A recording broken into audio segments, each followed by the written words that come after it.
Hello दोस्तों, कैसे हो? उम्मीद करूंगा सब ठीक होंगे। आज हमारा मॉक टेस्ट है 26वां। इस मॉक टेस्ट में 25 क्वेश्चन रहेंगे। आपने कितने क्वेश्चन ठीक किए, कितने क्वेश्चन गलत किए और कितने क्वेश्चन आपको सीखने को मिले, कमेंट सेक्शन में ज़रूर बताइएगा। चलिए टेस्ट शुरू करते हैं। पहला क्वेश्चन है, किस शिलालेख में, किस शिला राजा देश में अशोक ने कलिंग युद्ध में हितों के उल्लेख किया है और युद्ध त्याग की घोषणा की है? ऑप्शन देखो, मस्की राजा देश, शिला राजा देश, या शिला राजा देश 13वां, या फिर शिला राजा देश 10वां। बताओ इसका आंसर क्या होगा।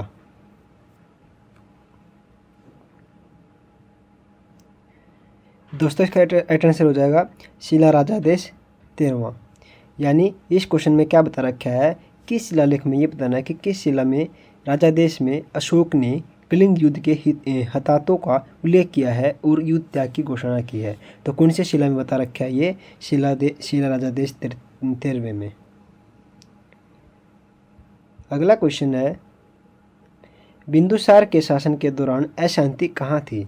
ऑप्शन देखो, उज्जैनी, तक्षशिला, पुष्कलावती, या फिर राजगृह। बताओ इसका आंसर क्या होगा। दोस्तों इसका आंसर हो जाएगा तक्षशिला में। यानी बिंदुसार का जो शासन था उसके दौरान अशांति, ऐसी ऐसी कौन सी जगह थी जहाँ पर अशांति थी? कहाँ पर थी? तक्षशिला में। अगला क्वेश्चन है, अर्थशास्त्र के लेखक किसके समकालीन थे? ऑप्शन देखो, अशोक, समुद्रगुप्त, चंद्रगुप्त मौर्य, या फिर चंद्रगुप्त विक्रमादित्य। बताओ इसका आंसर क्या होगा। दोस्तों इसका आंसर हो जाएगा चंद्रगुप्त मौर्य। यानी जो अर्थशास्त्र के जो लेखक थे, कौन? कौटिल्य, वो किसके समकालीन थे? वो चंद्रगुप्त मौर्य के समकालीन थे। अगला क्वेश्चन है, सातवाहन का सबसे बड़ा शासक कौन था? ऑप्शन देखो, सतकर्णी प्रथम, शिमुक,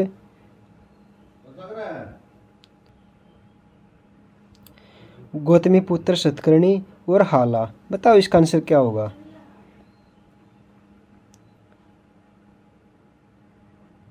दोस्तों इसका आंसर हो जाएगा गौतमीपुत्र सतकर्णी। यानी सातवां सबसे बड़ा शासक कौन था? गौतमीपुत्र सतकर्णी था। अगला क्वेश्चन है, चंद्रगुप्त मौर्य ने अपने अंतिम दिन कहाँ व्यतीत किए थे? ऑप्शन देखो, पाटलिपुत्र में, कांची में, थानेश्वर में, या फिर श्रवणबेलगोला में। बताओ इसका आंसर क्या होगा। दोस्तों इसका आंसर हो जाएगा श्रवणबेलगोला में। यानी चंद्रगुप्त मौर्य ने अपने अंतिम दिन कहाँ व्यतीत किए थे? श्रवणबेलगोला में किए थे। अगला क्वेश्चन है, भारतीय संविधान में अवशेष शक्तियों, रेड्यूसिबल पावर्स का विचार संविधान से लिया गया है। ये बताना कि कहाँ से लिया गया है। ऑप्शन देखो, दक्षिणी अफ्रीका से, जापान से, कनाडा से, या फिर अमेरिका से। बताओ इसका आंसर क्या होगा।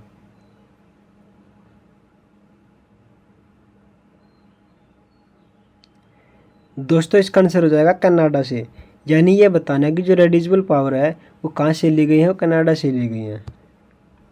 अगला क्वेश्चन है, भारतीय संविधान में निर्माताओं के ने स्वतंत्रता, समता और बंधुता के सिद्धांत को किस संविधान से लिया था?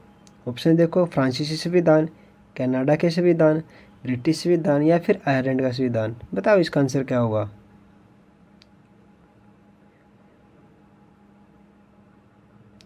दोस्तों इसका आंसर हो जाएगा फ्रांसीसी संविधान।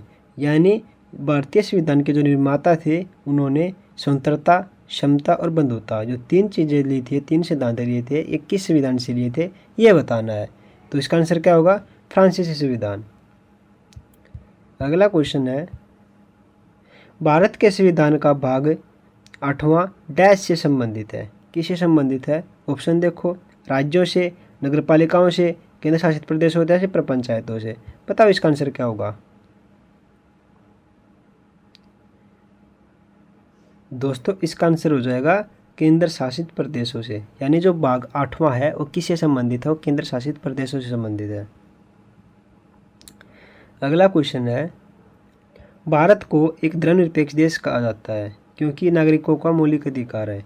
ऑप्शन देखो, अभिव्यक्ति और अभिव्यक्ति की स्वतंत्रता, पूरे भारत में स्वतंत्र रूप से घूमने की स्वतंत्रता, मानवीय गरिमा के साथ जिए, या फिर किसी की पसंद के धर्म को स्वीकार करने की स्वतंत्रता।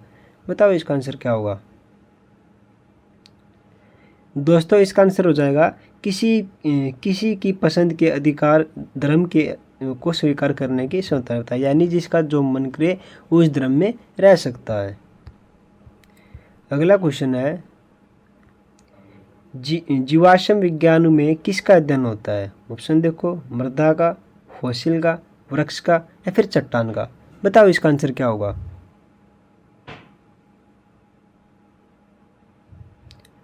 दोस्तों इसका आंसर हो जाएगा फॉसिल, यानी जो जीवाश्म विज्ञान में किसका अध्ययन होता है, इसमें होता है फॉसिल का। अगला क्वेश्चन है विश्व के सभी भागों में 13 सितंबर को दिन और रात के समान लंबाई क्यों कहते हैं? ऑप्शन देखो, शरतकालीन विषुव या फिर शीतकालीन विषुव, खगोलीय विषुव या फिर वसंतकालीन विषुव। बताओ इसका आंसर क्या होगा।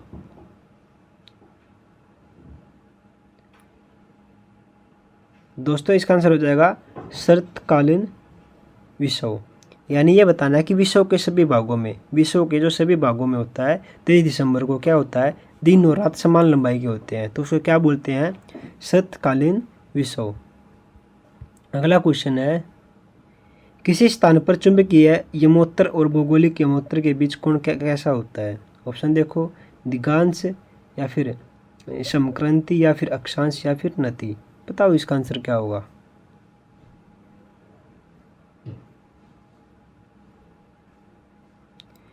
दोस्तों इसका आंसर हो जाएगा समक्रांतिक, यानी किसी भी स्थान पर चुंबकीय यमोत्तर और भौगोलिक यमोत्तर के बीच में कैसा कोण होता है, समक्रांति कोण होता है। अगला क्वेश्चन है प्राकृतिक एवं मानव निर्मित दोनों रूपों को दर्शाने वाले बड़े पैमाने पर मानचित्रों को क्या कहते हैं? ऑप्शन देखो, भित्ति मानचित्र, स्थलाकृति मानचित्र, विश्व संबंधी मानचित्र या फिर एटलस मानचित्र। बताओ इसका आंसर क्या होगा।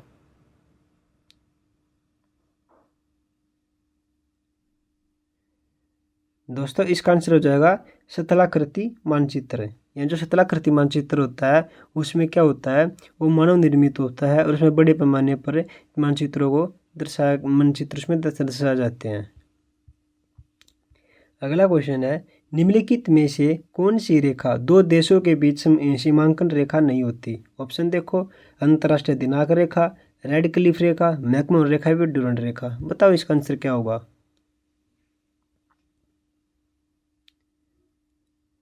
दोस्तों इसका आंसर हो जाएगा अंतर्राष्ट्रीय दिनांक रेखा। ये केवल ये जो रेखा है ये अलग है, और जो मैकमोहन रेखा, ड्यूरेंट रेखा और रेड क्लिफ रेखा ये दो देशों के बीच में विभाजन रेखा है। अगला क्वेश्चन है जब किसी फर्म द्वारा किए गए निवेशों की संख्या बढ़ती है तो उसके प्रतिफल की अधिकतर दर क्या होगी? ऑप्शन देखो, हासमान सीमांत उत्पादिता के कारण गिरती है, यदि अन्य बातें पूर्ववत रहे तो गिरती है क्योंकि ब्याज की दर गिरेगी, वर्तमान औद्योगिक पूर्णमूर्ति के लिए फर्म की क्षमता पूर्ति के लिए भी बढ़ती है, और चौथा ऑप्शन है बढ़ती है क्योंकि बचतों का सदर गिरेगा। बताओ इसका आंसर क्या होगा। दोस्तों इसका राइट आंसर हो जाएगा वर्तमान उपभोग पूर्णापूर्ति के लिए फर्म की क्षमता पूर्ति के लिए बढ़ता है। इसका राइट आंसर हो जाएगा। अगला क्वेश्चन है श्रमिक की उत्पादकता बढ़ने पर निम्नलिखित में से क्या घटित होता है? ऑप्शन देखो, संतुलन नकदी मजदूरी की में गिरावट, श्रमिक के संतुलन परिमाण की गिरावट, प्रतियोगी फर्मों के लिए अधिक पूंजी का प्रयोग के लिए प्रेरित किया जाएगा, श्रमिक भाग वक्रदायी और स्थानांतरित को हो जाता है। बताओ इसका आंसर क्या होगा। दोस्तों इसका आंसर हो जाएगा श्रमिक मांग वक्रदायी और स्थानांतरित हो जाता है। तो क्या बोल रखा है क्वेश्चन में, श्रमिक के उत्पादन बढ़ने पर निम्नलिखित में से क्या घटित होता है? तो ये घटित होता है कि श्रमिक मांग वक्रदायी और स्थानांतरित हो जाता है। अगला क्वेश्चन है निम्नलिखित में से क्या उपभोक्ता अर्ध टिकाऊ वस्तुएं हैं? ये बताना कि जो उपभोक्ता है वो अर्ध टिकाऊ वस्तुएं हैं या नहीं। ऑप्शन देखो, कार और टेलीविजन सेट, दुग्ध उत्पाद, खाद्यान्न और अन्य खाद्यान्न उत्पाद, पंखा और बिजली इस्त्री जैसे विद्युत उपकरण। बताओ इसका आंसर क्या होगा। दोस्तों इसका आंसर हो जाएगा खाद्यान्न और अन्य खाद्य उत्पादन। यानी ये बताना कि क्या उपभोक्ता अर्ध टिकाऊ वस्तुएं हैं, तो इसमें क्या आंसर होगा, खाद्यान्न और अन्य खाद्य उत्पाद। अगला क्वेश्चन है, निम्नलिखित में से कौन सा कथन सही है। ऑप्शन देखो, अधिकांश कामगार न्यूनतम स्वीकार्य मजदूरी के काम पर कार्य करेंगे। अगला ऑप्शन है, न्यूनतम स्वीकार्य मजदूरी किसी फर्म द्वारा किसी कामगार को दी जाने वाली अधिकतम राशि है। ऑप्शन देखो तीसरा, आर्थिक लगान बाजार मजदूरी और न्यूनतम स्वीकार्य मजदूरी के बीच में अंतर होता है। चौथा ऑप्शन देखो, आर्थिक लगान वह राशि होती है जिसे वांछनीय श्रम बाजार में प्रवेश करने के लिए अवश्य अदा किया जाना चाहिए। बताओ इसका आंसर क्या हुआ।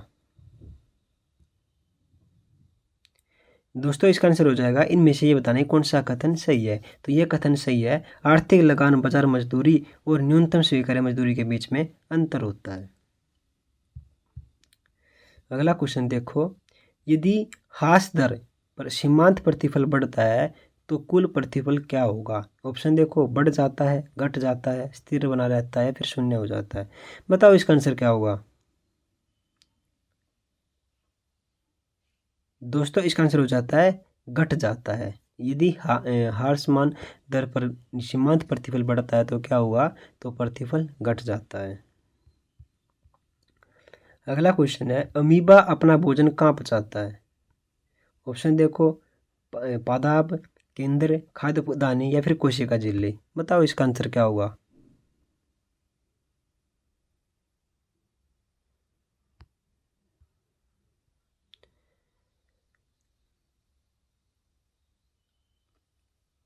दोस्तों इसका आंसर हो जाएगा खाद्यदानी। यानी अमीबा होता है अपना भोजन कहाँ पचाता है, खाद्यदानी में पचाता है। अगला क्वेश्चन है,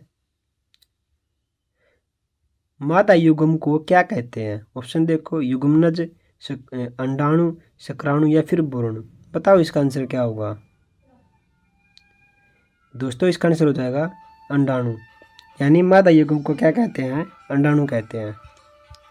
अगला क्वेश्चन है, निम्नलिखित में से कौन सी कोशिकांग केवल पादप कोशिका में स्थित होता है। ऑप्शन देखो, लाइसोसोम, प्लास्टिड या फिर कोशिका झिल्ली या फिर माइक्रोकॉन्ड्रिया। बताओ इसका आंसर क्या होगा। दोस्तों इसका आंसर हो जाएगा प्लास्टिड। यानी ये बताना है कि कौन सी कोशिकांग में केवल पादप कोशिका स्थित होती है। कौन सा हो जाएगा, प्लास्टिड।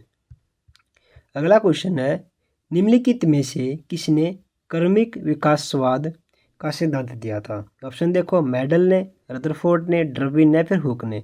बताओ इसका आंसर क्या होगा। दोस्तों इसका आंसर हो जाएगा डार्विन ने। किसने दिया था, जो क्रमिक विकासवाद का जो सिद्धांत दिया था, किसने दिया था, डार्विन ने दिया था। अगला क्वेश्चन है, निम्नलिखित में से कौन एक संयोजित उत्तक नहीं है। ऑप्शन देखो, वसामय उत्तक, संदंत अस्थित, हृदय मांसपेशी या फिर अरियोलर उत्तक। बताओ इसका आंसर क्या होगा। दोस्तों इसका आंसर हो जाएगा हृदय मांसपेशी। ये बताना कि एक संयोजित उत्तक नहीं है। कौन सा संयोजित उत्तक नहीं होगा, तो हृदय मांसपेशी एक संयोजित उत्तक नहीं होगा। दोस्तों आपने क्वेश्चन का जो टेस्ट दिया है, आपका कितना स्कोर रहा है, कमेंट सेक्शन में ज़रूर बताना।